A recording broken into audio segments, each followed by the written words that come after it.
Que què tenim? Tenim corrupció. Tenim especulació. Tenim gris en lloc de verd. Tenim barris cada cop menys vius. Tenim gent sense casa i cases sense gent. Tenim fum, fum i més fum. Potser va sent hora de despertar, oi? Hora de tornar a tenir uns barris amables i vius. De construir una ciutat verda on poder respirar. Una Santa Coloma on la prioritat siguin els veïns i les veïnes.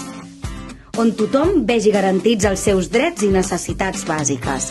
Alimentació, treball, habitatge i transport. Una Gramenet que tingui el control dels serveis públics. Ara és l'hora. Recuperem Gramenet per a la gent. El proper 28 de maig recuperem la il·lusió. Vota CUP Gent de Gramenet.